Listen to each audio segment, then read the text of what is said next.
부활절 여섯째 주일을 맞아 주님께 경배드리기 위하여 이 자리에 모이신 모든 분들을 주님의 이름으로 환영합니다.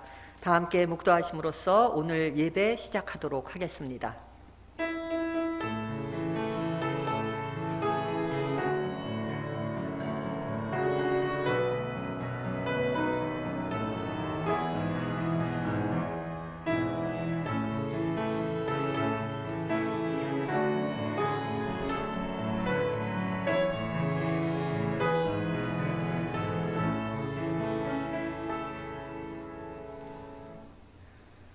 나의 힘이신 여호와여, 내가 주를 사랑하나이다. 여호와는 나의 반석이시요 나의 요새시요 나를 건지시는 이시요 나의 하나님이시요 내가 그 안에 피할 나의 바위시요 나의 방패시요 나의 구원의 뿌리시요 나의 산성이시로다. 그가 높은 곳에서 손을 펴사 나를 붙잡아 주시며 많은 물에서 나를 건져내셨도다. 여호와는 살아계시니 나의 반석을 찬송하며 내 구원의 하나님을 높일지로다. 여호와여, 이러므로 내가 이방 나라들 중에서 주께 감사하며 주의 이름을 찬송하리이다. 아멘.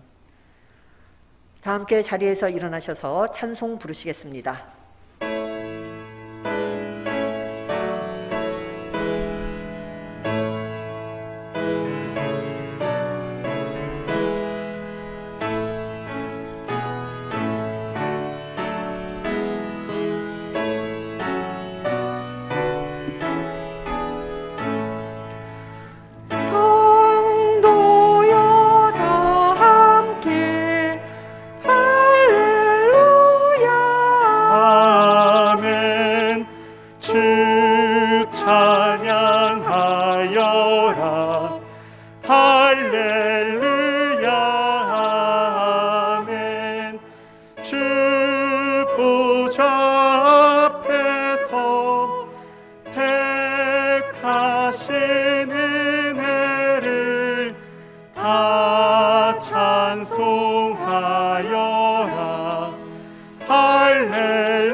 사도신경으로 저희들의 신앙을 고백하시겠습니다. 나는 전능하신 아버지 하나님 천지의 창조주를 믿습니다. 나는 그의 유일하신 아들 우리 주 예수 그리스도를 믿습니다. 그는 성령으로 잉태되어 동정녀 마리아에게서 나시고 본디오 빌라도에게 고난을 받아 십자가에 못 박혀 죽으시고 장사된 지 사흘 만에 죽은 자 가운데서 다시 살아나셨으며 하늘에 오르시어 전능하신 아버지 하나님 우편에 앉아 계시다가 거기로부터 살아있는 자와 죽은 자를 심판하러 오십니다.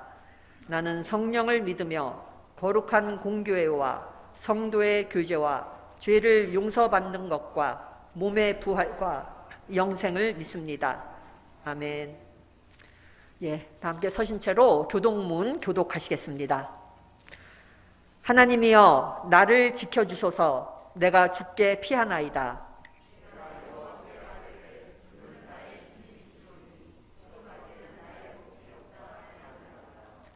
땅에 있는 성도들은 존귀한 자들이니 나의 모든 즐거움이 그들에게 있도다. 나는 그들이 드리는 피의 전제를 드리지 아니하며 여호와는 나의 산업과 나의 잔의 소득이시니 나의 분깃을 지키시나이다.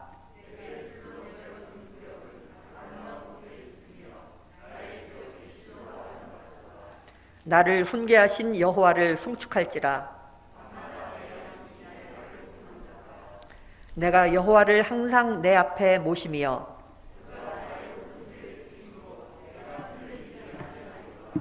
아멘. 예, 이 시간은 저희들이 하나님과 이웃을 향해 지은 저희들의 죄를 고백하는 기도를 침묵으로 드리시겠습니다.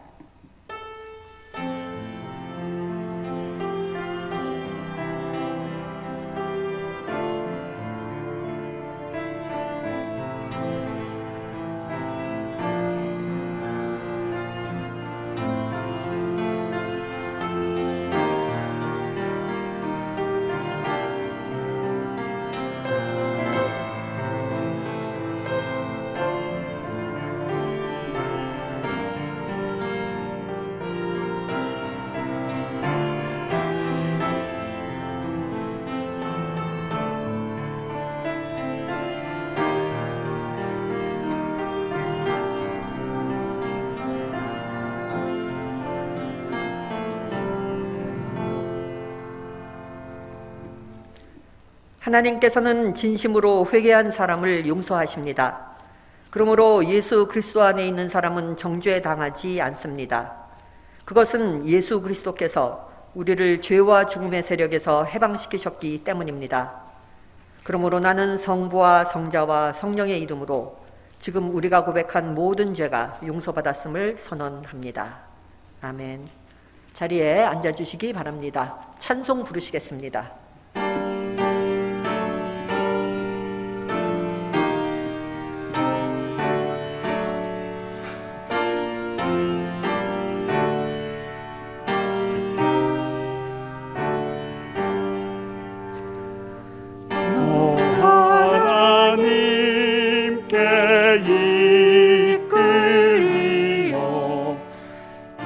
평생 주만 바라면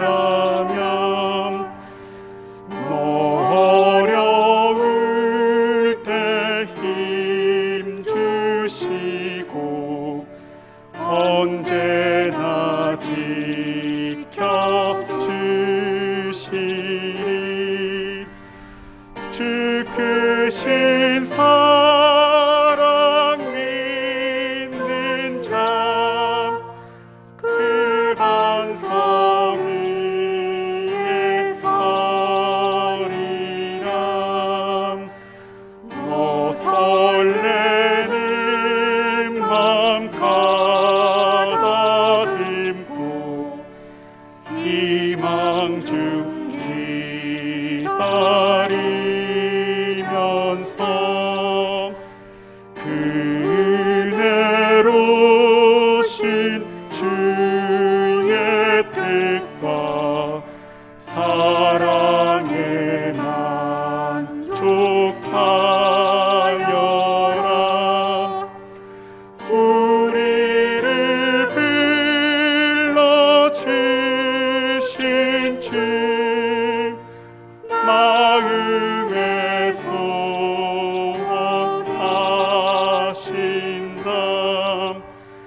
주 찬양하고 기도하며 내 본분 힘써 다하라. 주 약속하신 모든 은혜 내게서 이루어지리라. 참되고 의지하는 자 주께서 기억하시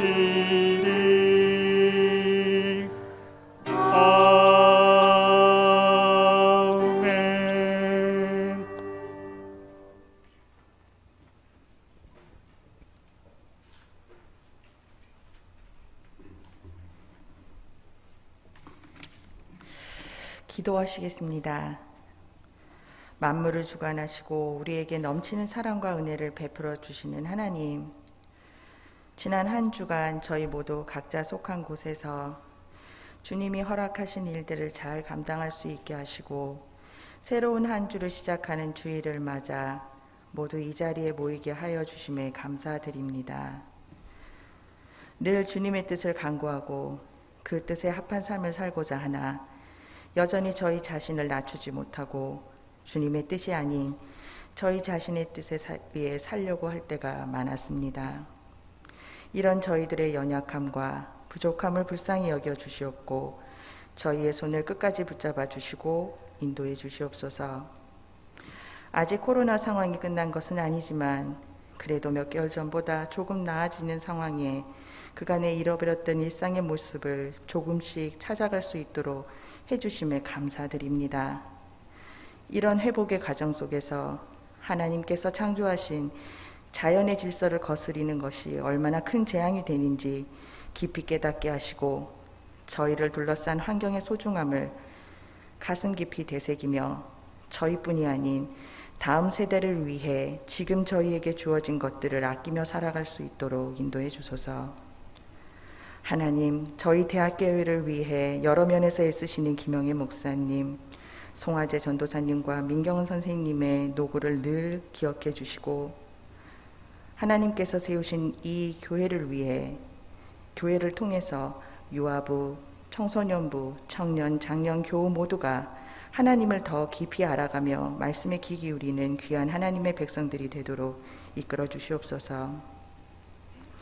또한 질병으로 인해 치료 중이거나 치료를 마치고 회복 중인 교우님들과 그들을 돌보는 가족들에게 주님이 늘 함께해 주셔서 그들이 어떤 부작용이나 어려움 없이 주어진 치료 과정과 회복의 과정을 잘 이겨낼 수 있도록 강한 힘을 부어주시길 간곡히 기도드립니다.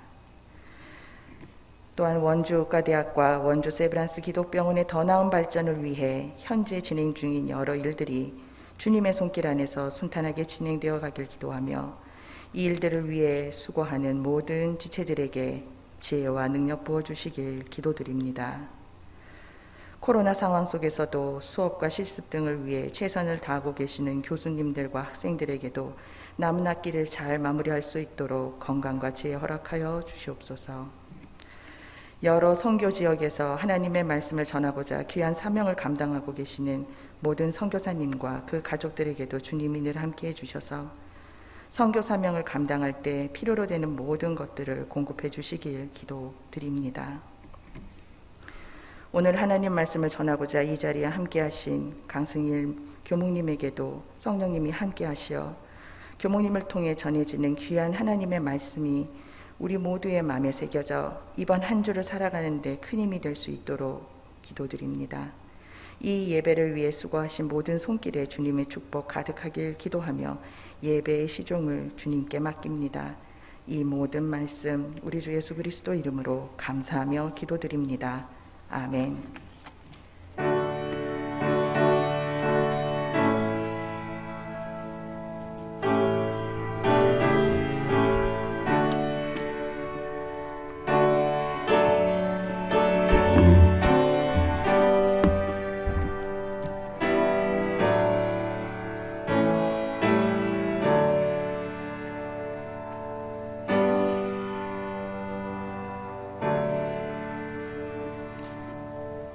요한복음 2장 1절부터 11절까지 말씀입니다.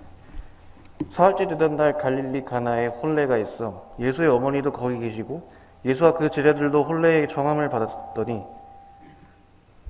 포도주가 떨어진지라. 예수의 어머니가 예수에게 이르되 저들에게 포도주가 없다 하니 예수께서 이르시되 여자여 나와 무슨 상관이 있나이까 내 때가 아직 이르지 아니하였나이다. 그의 어머니가 하인들에게 이르되 너희에게 무슨 말씀을 하시든지 그대로 하라 하니라. 거기에 유대인의 정결 예식을 따라 두세 통 드는 돌 항아리 6이 놓였는지라.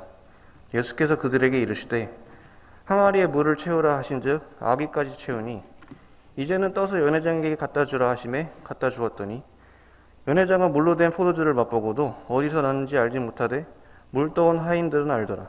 연회장이 신랑을 불러 말하되 사람마다 먼저 좋은 포도주를 내고 취한 후에 낮은 것을 내거늘 그대는 지금까지 좋은 포도주를 두었도다 하니라. 예수께서 이 첫 표적을 갈릴리 가나에서 행하여 그의 영광을 나타내심에 제자들이 그를 믿으니라. 이것은 우리 주 예수 그리스도의 말씀이십니다.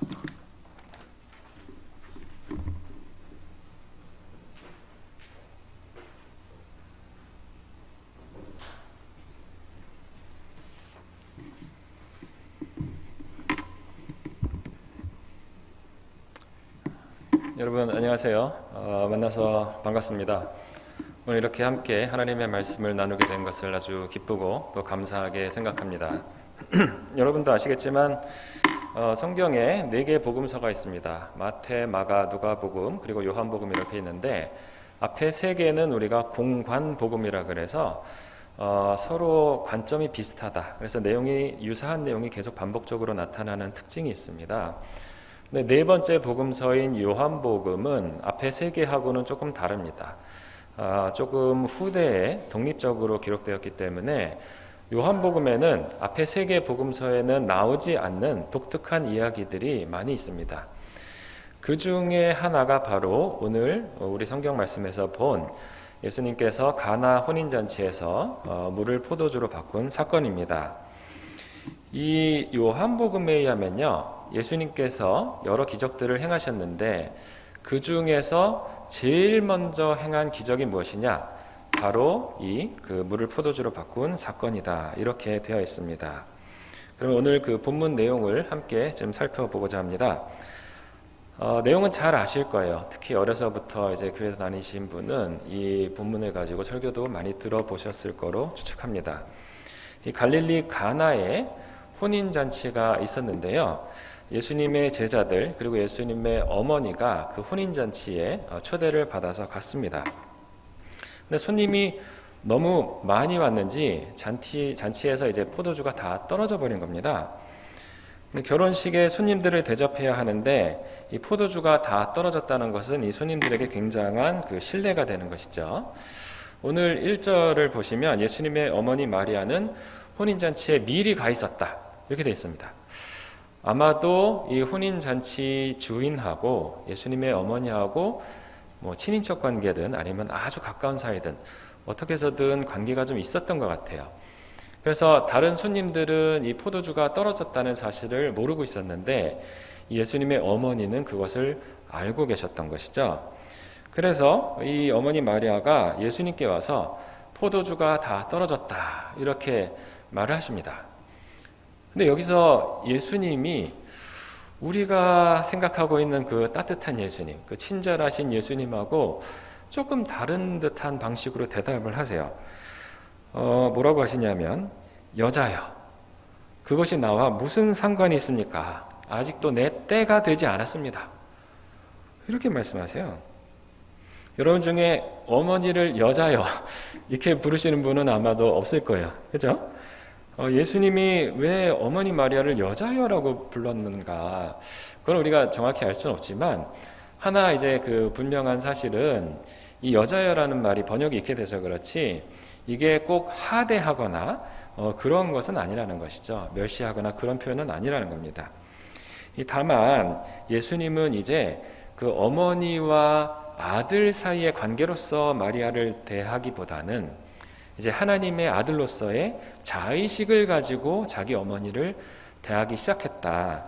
이렇게 추정해 볼 수 있을 것 같습니다. 근데 예수님의 이러한 그 냉담한 반응에도 불구하고 이 어머니 마리아는 실망하거나 낙담하거나 포기하지 않았어요.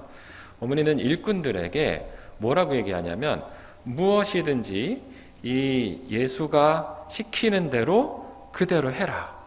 이렇게 그냥 신신당부하시고 가셨어요.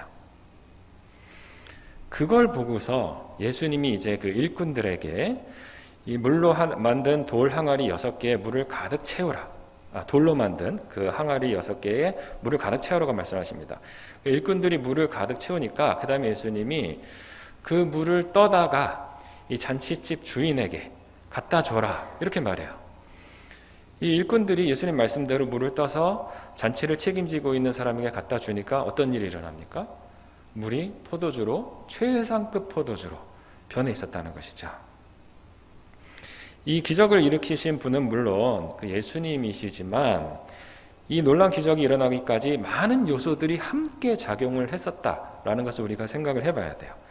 첫째로 예수님의 어머니 마리아의 믿음이 있었습니다.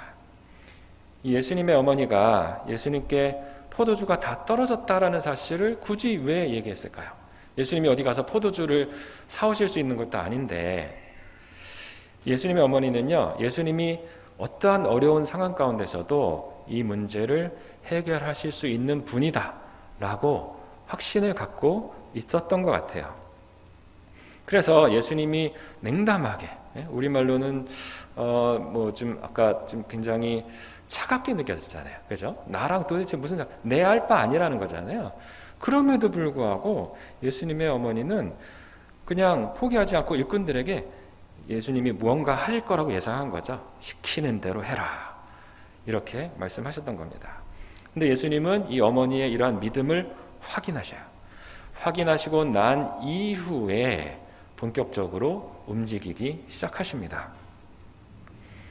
예수님이 마리아에게 여자여 나랑 무슨 상관이 있습니까? 아직 내 때가 오지 않았습니다 라고 냉정하게 답했는데, 아마도 예수님이 왜 이런 말씀하셨을까? 어머니 마리아가 자기 자신을 어떻게 바라보고 계신지 그 어머니의 믿음을 조금 확인해보고 싶으셨던 것이 아닐까라고 추측을 합니다. 이 복음서를 잘 보시면요, 예수님이 그 기적들을 행하시거나 아니면은 이 사람들의 병을 고쳐주실 때 그 사람의 믿음을 확인하기 위해서 아주 쌀쌀맞게 대하는 경우가 있어요. 일부러. 여러 가지 경우들이 좀 떠오르실 수도 있는데, 대표적으로 한 이방 여자가 예수님을 찾아와서 자기 딸이 귀신 들렸는데 제발 좀 고쳐달라고. 근데 이방 여자거든요. 근데 예수님이 전혀 예수님답지 않게 말해요. 뭐라고 하냐면 자녀의 떡을 취해서 개들에게 주는 것이 마땅치 않다. 이방인 여자를 지금 개에 비유하고 있는 거예요. 그런데 이러한 굴욕적인 말을 들었음에도 그 여자가 뭐라 그래요? 상 아래에 있는 개들도 그 사람들이 먹다 떨어진 부스러기라도 주워 먹습니다. 부스러기 은혜라도 나에게 주십시오. 이거예요. 그러자 예수님이 그 여자의 믿음을 확인했죠. 그 이후에 예수님이 그 딸을 고쳐주시는 거죠. 오늘 이야기에서도 예수님은 자신의 어머니 마리아가 자기 자신을 어떻게 인식하고 있는지 그녀의 믿음을 확인하려 했던 것 같아요. 그리고 그 단호한 믿음을 보시고 난 후에 예수님이 아마 이걸 자각하신 것 같습니다. 이제는 나의 때가 이르렀구나. 나의 때가 되었구나. 내가 더 이상 하나님의 아들로서의 신분을 감출 수가 없고 본격적으로 내가 사역을 시작할 때가 되었구나. 이렇게 생각하신 것 같아요. 두 번째로 이 물이 포도주가 되기까지에는 일꾼들의 말없는 순종이 있었습니다. 예수님이 일꾼들에게 물을 떠다가 손님들에게 갖다 주라고 명령했을 때 여러분이 일꾼이었다면 어떻게 하셨을 것 같아요? 저 같으면 예수님 말 듣지 않았을 것 같아요. 왜냐하면 뻔히 보이는 게 물이잖아요. 좀 이따 또 설명드리겠지만 이건 그냥 마실 수 있는 그런 물은 또 아니거든요. 근데 이 포도주를 달라고 아우성치는 손님들에게 맹물을 갖다 줘보세요. 난리가 나죠. 그 일꾼들은 그 자리에서 뭐 자기가 그 수고한 수고비도 못 받고 잘렸을 수도 있어요. 그런데 그럼에도 불구하고 일꾼들은 마리아의 명령처럼 예수님이 지시하는 그대로 행했다는 것이죠. 믿음이란 무엇인가? 우리가 항상 우리 스스로에게 이 질문을 해봐야 됩니다. 나는 도대체 무엇을 믿고 있는가? 믿음이란 무엇인가? 이 결과가 뻔할 것 같지만 그 뻔한 결과대로 시행하는 것은 믿음이 아니죠. 그죠? 근데 그 뻔한 결과가 보이지만 그것을 뛰어넘는 무엇인가를 생각하고 진행하는 것. 결과가 안 될 것 같지만 그럼에도 불구하고 예수님의 말씀이라면 무조건 따르는 것. 이게 믿음이죠. 이렇게 예수님의 죄송합니다. 이렇게 예수님의 명령을 무조건 따르기만 하면 그 결과는 예수님이 책임지시는 거예요. 책임지시는 거예요. 우리에게 책임이 있는 게 아닙니다. 우리는 순종만 하면 돼요. 그 뒤는 예수님께 맡겨버리면 됩니다. 그러면 예수님이 물을 변화시켜서 포도주를 만드신다는 거예요. 이 세 번째로 이 기적 배경에는 물이 있었다라는 것을 기억해야만 합니다. 예수님은 아무것도 없는 상태에서 포도주를 그냥 샘솟게 만들어내신 게 아니에요. 물이 있었던 거예요. 물을 가지고 포도주를 만드시는 겁니다. 우리가 하나님이 일하시는 방법을 잘 살펴봐야 되는데 하나님은 우리 인간과 함께 일을 해나가세요. 그냥 독자적으로 마음대로 그냥 기적을 베푸시고 그렇게 하는 게 아닙니다. 하나님은 물이 필요해요. 맹물은 무의미한 것이지만 그 맹물이 하나님께 사용되는 것으로 드려지고 바쳐질 때 하나님께서 그 맹물을 변화시켜서 포도주를 만드시는 것입니다. 때로는 우리가 우리 스스로를 바라볼 때 정말 낭망하고 좌절할 때가 많죠. 나는 아무짝에도 쓸모없는 사람인가? 내가 하나님의 뜻을 이루고 있는 건가? 나는 하나님의 나라에 과연 도움이 되고 있는가? 여러 가지 그 회의적인 생각이 들 때가 많을지도 모릅니다. 그러나 우리가 하나님께서 사용하시는 맹물로 우리 자신을 드릴 때 그때 하나님께서 우리를 변화시키셔서 하나님의 사람으로 세워주시는 것이죠. 그러기 위해서 우리는 그 예수님의 어머니처럼 예수님을 전폭적으로 믿고 신뢰해야 하고 일꾼들처럼 예수님의 말씀에 무조건 따르고 순종할 줄 알아야 되고 또 포도주로 변화된 물처럼 우리 자신을 하나님께서 사용하실 수 있도록 헌신하고 내어 드려야 하는 것입니다. 그러할 때야 하나님은 우리를 변화시키셔서 하나님 나라의 일꾼으로 세워주시는 것이죠. 자, 여기까지가 이제 보통 가나 혼인잔치의 본문을 가지고 설교할 수 있는 보통 일반적인 생각들인 것 같아요. 근데 이부터 조금 더 복잡한 내용을 좀 말씀드리려고 하는데 어렵진 않지만 한번 잘 들어주시기 바랍니다. 오늘 가나 혼인잔치에서 예수님이 그 물로 포도주를 만든 사건은요, 단순히 하나의 기적 이야기가 아니에요. 이 이야기는 그 예수님이 기적을 행하실 수 있는 놀라운 분이다, 이거를 강조하고 싶은 것도 아닙니다. 또 예수님을 믿으면 우리에게 기적이 일어난다, 그거를 보여주고자 함도 아니에요. 오히려 기적보다 더 중요한 그 이상의 의미를 담고 있습니다. 오늘 말씀 보시면 이 혼인잔치의 시간적 배경이 사흘째 되는 날 이렇게 되어 있어요. 사흘째 되는 날, 하루 이틀 사흘. 언제부터 사흘이냐? 이걸 잘 살펴보면 예수님이 요한복음 앞에서 나다나엘이라는 사람을 부르시는 사건이 나오는데 그 날로부터 사흘째다 이렇게 되어 있어요. 근데 왜 굳이 사흘이라는 것을 강조할까? 우리가 사흘 하면은 뭐랑 관련이 있는 것 같아요? 사흘. 예수님이 십자가에 달려 돌아가신 지 사흘째에 부활하셨죠. 그러니까 예수님께서 행하신 이 첫 번째 기적을 예수님의 부활의 영광과 지금 연결을 시도하고 있는 겁니다. 이를 보여주듯이 오늘 본문의 마지막 구절 어떻게 돼 있어요? 예수께서 이 첫 번째 표징을 갈릴리 가나에서 행하여 자기의 영광을 드러내시니 그의 제자들이 그를 믿게 되었다. 요한복음에서 영광을 얘기할 때는 예수님의 십자가 고난과 부활을 영광이라고 표현해요. 요한복음의 특징 중에 하나입니다. 오늘 읽지는 않았지만 요한복음 처음 1장을 보시면 예수님이 공생애를 시작하잖아요. 그 공생애를 시작하는 날을 첫째 날로 정했어요. 그러니까 요한복음의 앞부분에서 지금 첫째 날, 둘째 날, 셋째 날 이렇게 가는 거는 예수님이 공생애 시작한 날부터 세는 겁니다. 아까 그 셋째 날에 그 나다나엘을 부르시고 그로부터 사흘째 되는 6일째에 지금 예수님이 가나 혼인잔치에서 이 기적을 일으킨 거예요. 오늘 본문 말씀을 보시면 예수님이 물로 포도주를 만드시죠. 근데 물이 담긴 항아리가 모두 몇 개 있었다 그랬죠? 6개가 있었죠. 예수님이 공생의 시작 6일째 되는 날 6개의 물 항아리에 담긴 물을 포도주로 바꾸시는 거예요. 그렇다면 6이라는 숫자에 도대체 무슨 의미가 담겨 있길래 이게 자꾸 강조될까요? 이 성경에는요, 자주 등장하는 상징수들이 있어요. 근데 우리가 때로는 이 상징수를 너무 문자 그대로 생각해가지고 오히려 성경을 곡해하고 여기서 잘못된 성경 해석이 나오기도 하고 때로는 이걸 활용해서 이단이나 사이비에서 이걸 가지고 이용하기도 합니다. 가장 대표적인 흔히 사용되는 숫자가 40이에요. 40은 부모로부터 자녀까지 한 세대를 가리키기 때문에 그냥 오랜 시간을 가리킬 때 40이라는 숫자로 대충 얘기하는 경우들이 많아요. 또 다른 상징수는 12가 있죠. 12. 이스라엘 12지파. 사사가 모두 12명의 사사가 있죠. 예수님의 12제자. 이 10이라는 숫자가 얼마나 중요하냐면 예수님의 그 제자 가룟 유다가 배반하고 이제 그 자살해서 숫자가 11명으로 줄잖아요. 사도행전 보시면 그 대신 한 명을 또 뽑아서 12를 채워 넣습니다. 그만큼 중요한 숫자예요.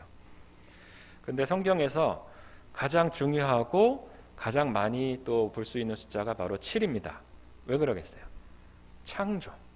하나님의 창조가 7일간. 어떤 사람은 6일 창조 아닙니까? 하나님이 7일째에도 그 창조의 잔치로 우리를 초대하시는 거기 때문에 7일째 안식일에 그 창조의 잔치가 없으면 앞에 6일간의 창조의 과정은 의미가 없는 거예요. 그렇다면 6은 무슨 의미가 있을까? 7이 아닌 6은? 자, 6은 7에서 하나가 부족하죠. 그래서 불완전함을 나타내요. 항상 불완전함. 그래서 7이 신의 숫자라면 6은 인간의 숫자가 되는 거예요. 그래서 요한계시록에 보면은 짐승의 수, 사람의 수라 그래서 666이 나와요. 그래서 우리 공포영화 어렸을 때 그 공포영화 보다 보면 666 딱 나오고 발발발 떨면서 제가 형들 사이에서 이렇게 그 공포영화 비디오 봤던 걸 기억을 하는데, 그러니까 이 666은 불완전한 숫자 6이 3번 반복되는 거기 때문에 그 불완전의 끝판왕이다. 소위 말하는 극한이다. 이렇게 되는 거예요.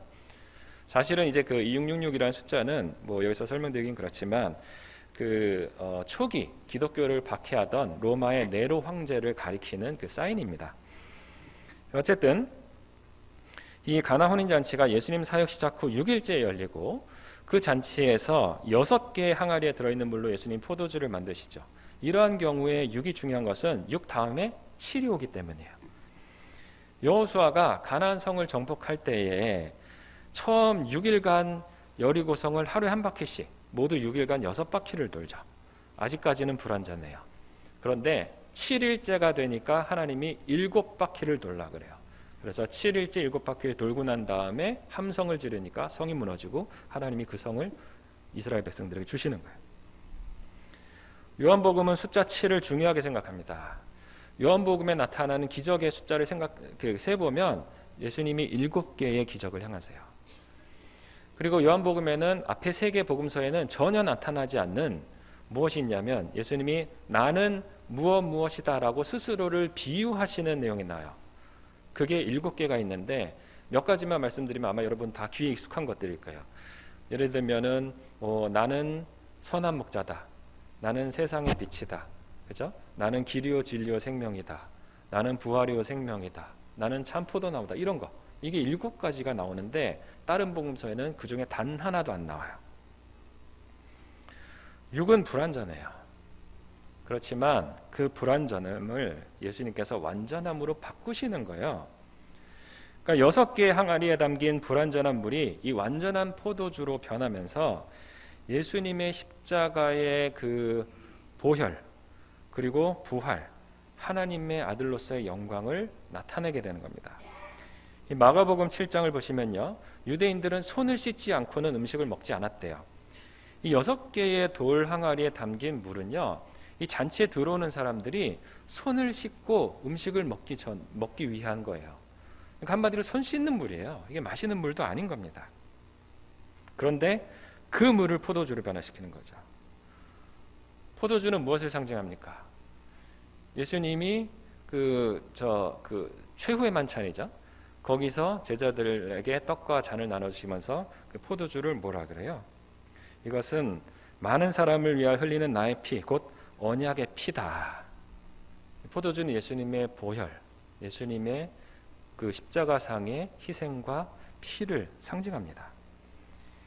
이 6개의 돌 항아리에 담겨있던 물은 숫자 6이 상징하듯이 불완전함을 나타내요. 이 6개의 돌 항아리에 담겨있던 물은요, 사람의 신체를 씻기 위한 물이에요. 이것이 사람의 손을 씻을 수는 있을지 몰라요. 그러나 사람의 마음을 씻을 수는 없습니다. 사람의 죄를 씻을 수는 없어요. 사람에게 구원을 줄 수는 없는 물입니다. 그러나 포도주는요, 예수님의 보혈을 의미해요. 예수님이 물을 포도주로 바꾸신 것은 예수님이 사람의 죄를 씻고 구원을 주시는 분이다 라는 것을 지금 나타내주고 있는 거예요. 이 돌 항아리에 담긴 물은요, 유대계의 율법을 대표하는 옛 시대를 나타냅니다. 변화된 포도주는 예수 그리스도의 은혜가 지배하는 새 시대를 나타내요. 예수님이 일꾼들에게 그 돌 항아리에 물을 채우고 그 다음에 그것을 다시 포도주로 바꾼 것은 율법이 지배하고 있던 옛 시대가 끝나고 예수님의 은혜의 시대가 펼쳐지고 있다는 것을 상징적으로 보여주는 겁니다. 오늘 가나에 있었던 잔치가 무슨 잔치예요? 혼인잔치라는 것에 주목해야 돼요. 혼인잔치. 백일잔치, 돌잔치가 아닙니다. 혼인잔치. 성경에서 혼인잔치는 천국잔치를 상징해요. 하나님 나라의 잔치입니다. 메시아 잔치예요. 예수님의 첫 번째 기적이 이 혼인잔치에서 물을 포도주로 바꾸는 사건으로 나타나는 것은요, 이 혼인잔치에 참여하는 사람들이 뭐예요? 포도주를 마시잖아요. 그 사람들이 포도주를 마시면서 기쁘고 즐거워하고 축하하듯이 이 예수님의 십자가와 부활에 동참한 사람들이 기쁨으로 천국잔치에 참여하게 된다라는 것을 지금 보여주고 있는 거예요. 그래서 오늘 읽은 이 본문 11절은요, 뭐라고 하냐면 예수님이 물을 포도주로 바꾼 사건을 가리켜서 기적이라고 부르지 않아요. 기적이라고 부르지 않고 이것은 예수님의 희생과 부활과 구원을 상징한 것을 의미한다는 표징이라는 단어를 써요. 표징. 그러니까 단순히 기적 행위에 자체에 그 관심이 있다는 게 아니에요. 그러니까 예수님이 기적을 행하는 분이다. 예? 여기서 예수님이 끝내준다. 와, 이런 일을 행하셨다. 사람을 놀래키기 위한 게 아니라는 거예요. 예수님이 어떤 분인지, 무엇을 하고 계시는 건지, 무엇을 위하여 이 땅에서 이런 일들을 하고 계시는지를 상징적으로 보여주는 그 상징적 의미가 이 사건에 담겨 있다는 것입니다. 그래서 이게 표징이라는 거예요. 기적이 아니고. 예수님은 우리의 그 물질적인 필요만 채워주시는 분이 아닙니다. 우리의 영적인 문제를 해결해 주시는 분이셔요. 예수님은 율법에 얽매여 있던 우리들을 그의 십자가의 구속의 은혜로 해방시키며 영원한 생명을 우리에게 주시는 분이십니다. 오늘 읽은 이 가나 혼인잔치의 사건은요, 예수님의 기적의 포인트가 있는 것이 아니라 앞으로 예수님께서 이 포도주로 상징되는 보혈의 피를 흘리시고 십자가에 돌아가신 후에 다시 부활하셔서 하나님의 아들로서 영광을 받으시게 된다는 것을 지금 예표해 주는 거예요. 우리 기독교인들은요, 예수님 안에서 승리하도록 부름받은 사람들입니다. 예수님이 우리를 위해서 십자가에 죽으시고 부활하신 분임을 믿는 사람들은요, 이 혼인잔치에 참여할 자격을 얻게 돼요. 그리고 예수 그리스도와 함께 새 생명을 얻고 이 포도주 잔치에 참여하는 기쁨을 누리게 됩니다. 오늘 이야기에서 마지막으로 하나 주목할 점은요, 예수님이 물을 포도주로 만든 사건에 대한 증인이 누구냐는 거예요. 누가 이것을 목격했느냐. 놀랍게도 그 증인은요, 예수님 어머니도 아니고 예수님 제자도 아니고 그 혼인잔치의 주인도 아니고 누구예요? 말없이 순종했던 일꾼들이었습니다. 그 사람의 이름도 없어요. 그 일꾼들의 이름도 나오지 않습니다. 9절은 이 사실을 아주 대조적으로 강조해서 말하고 있어요. 잔치를 맡은 이는 포도주로 변한 물을 맛보고 그것이 어디에서 났는지 알지 못하였다는 거예요. 잔치의 주인은 몰랐다는 거예요. 그런데 뭐래요? 물을 떠온 일꾼들이 알았다는 거예요. 일꾼들은 알았다. 구약성경에서 신약도 마찬가지지만 우리가 알다라는 단어를 쓸 때 이것이 남녀 간의 성관계하는 것도 알다라고 표현하는 거예요. 그러므로 남녀가 서로 성관계를 통해서 더 깊이 친밀히 알아가는 것이 알다라는 거예요. 관계적인 의미인 겁니다. 요한복음 17장 3절을 보시면 영생이 무엇인지 설명하고 있는데, 영생은 하나님을 알고 하나님께서 보내신 예수 그리스도를 아는 것이 영생이다라는 거예요. 우리 생각에 그 믿는 게 영생이라고 그랬잖아요. 우리 보통 믿어야 구원받는다. 믿음이랑 연결시키는데 아는 것과 영생을 지금 연결시키고 있다는 거예요. 그래서 여기서 말하는 하나님을 알고 예수 그리스도를 안다는 것은 단순한 지식이 아니에요. 지식이 아니고 주님과의 깊은 관계성 속으로 들어가는 것을 말하는 겁니다. 그게 진짜 믿음이고 진짜 암이고 그것이 우리를 영생으로 인도한다는 거예요. 오늘 본문 이야기는요, 예수께서 영광을 드러내셨고 제자들이 그를 믿게 되었다는 말로 결론을 맺고 있습니다. 따로 언급되지는 않았지만 물이 포도주로 변한 것을 직접 목격한 이 일꾼들도 나중에 아마 예수님을 믿게 되지 않았을까 추측해 볼 수 있어요. 하나님 나라의 비밀은요, 말씀에 순종하는 사람, 그리고 더 나아가서 예수 그리스도를 알고 믿는 사람에게 허락됩니다. 그리고 그러한 사람은 예수 그리스도를 아는 삶, 그러니까 그와의 인격적인 만남의 관계성 속으로 들어가는 축복을 누리게 돼요. 그러한 사람은 혼인잔치에 참여해서 신랑이신 예수 그리스도와 함께 기쁨의 포도주를 마시며 나중에 예수 그리스도의 부활의 영광에 동참하는 기쁨을 누리게 될 것입니다. 여러분이 바로 그 잔치의 주인공이 되어보지 않으시겠습니까? 기도하겠습니다. 은혜로우신 하나님 감사합니다. 율법의 속박 아래 놓여있던 우리들을 이 은혜의 천국 잔치로 불러주셨으니 참으로 감사합니다. 예수님이 하나님의 아들이심을 믿은 마리아처럼 또 말씀에 순종한 일꾼들처럼 우리도 주님을 믿고 또 순종하여서 주님과의 인격적인 아름다운 관계 속으로 들어갈 수 있도록 우리를 이끌어 주시옵소서. 그래서 기쁨의 포도주를 마시며 주님의 부활의 영광에 동참하는 우리 모두가 다 될 수 있도록 은총 베풀어 주시옵소서. 예수 그리스도 이름으로 기도하옵나이다. 아멘.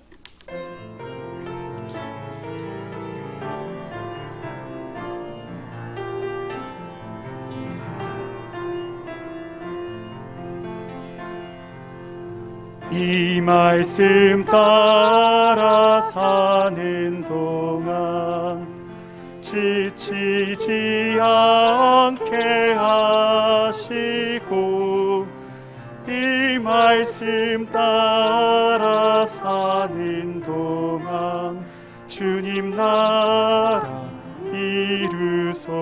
이루소서. 봉헌 및 찬송하시겠습니다.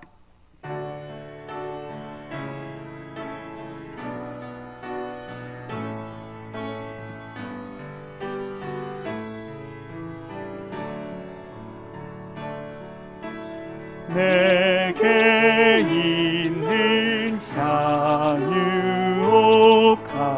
주께 가져와 그 발 위에 입 맞추고 깨뜨립니다. 주님 다시 이 땅 위에 임하실 그때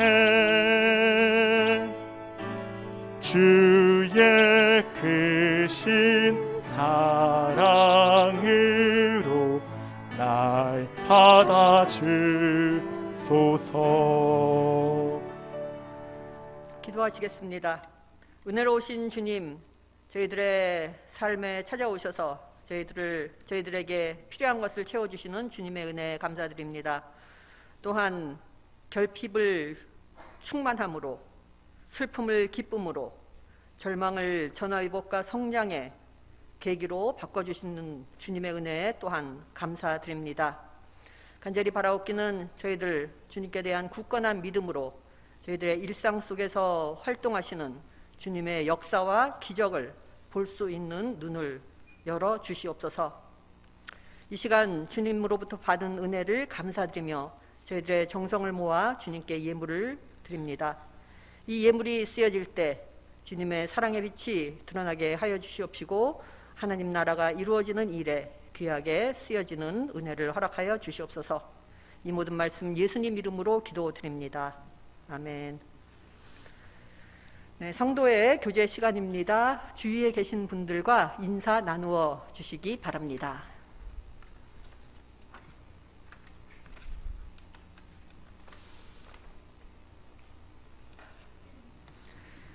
알려드리는 말씀 몇 가지 전해드리겠습니다. 오늘 귀한 설교로 함께 해주신 강승일 목사님께 감사드립니다. 강승일 목사님은 미래캠퍼스 교목실의 교목실장으로 섬기고 계십니다.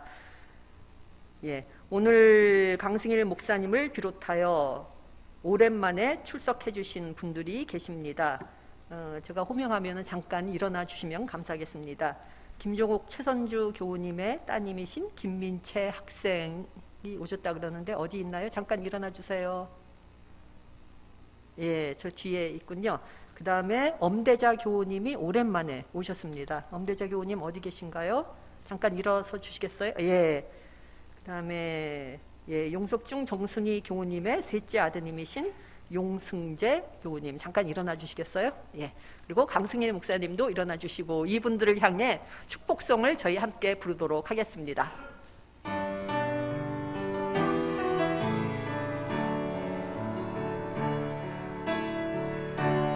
당신은 하나님의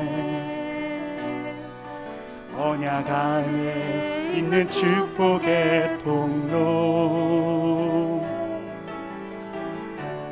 당신을 통하여서 열방이 주께 돌아오게 되리. 네, 축복합니다. 감사합니다. 자리에 앉아주세요.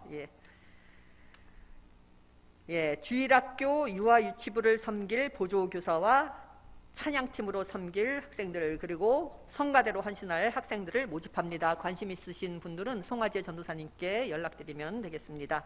기도 제목입니다. 저희 교우분들 중 건강 회복을 위해 지금 치료 중인 분들이 계시는데 이 치료의 모든 과정에 하나님께서 함께 해주시기를 위하여 기도해 주시기 바랍니다. 또한 코로나의 빠른 종식을 위해서, 그리고 해외에서 사역 중이신 선교사님들과 학업에 수고하고 있는 대학교의 청년들을 위해서 기도해 주시면 감사하겠습니다. 모두 자리에서 일어나 주시기 바랍니다.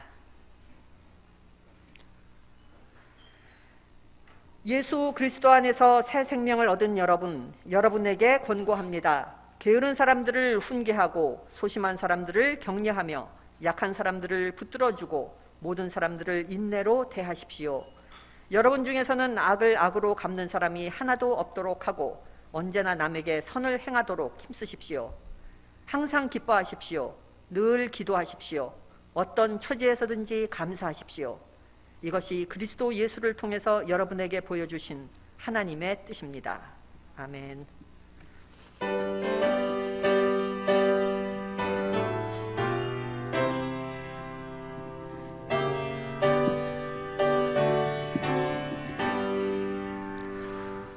온 세상 위하여 나 복음 전하리.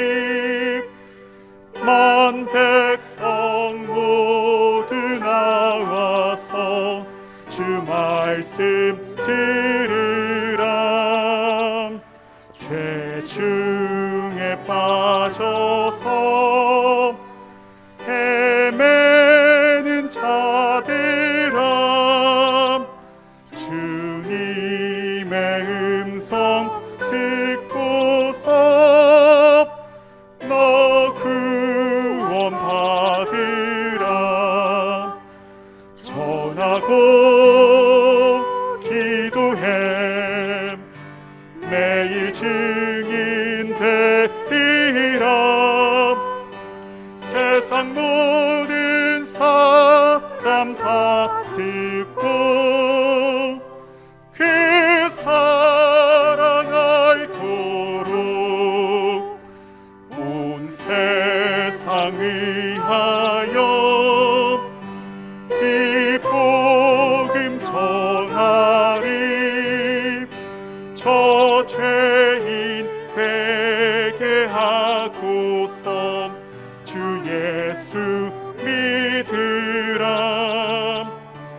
이 세상 구하렴 주 돌아가신 것 나 증거하지 않으면 그 사랑 모르니 전하고 기도해 매일 증인 되리라 세상 모든 사람 다 듣고 그 사랑 알도록 온 세상 위하여 주 은혜 임하니 주 예수 이름 힘입어 이 복음 전하자 먼 곳에 나가서 전하지 못해도 나 어느 곳에 있든지 늘 기도 힘쓰리 전하고 기도해 매일 증인 되리라 세상 모든 사람 다 듣고 그 사랑 알도록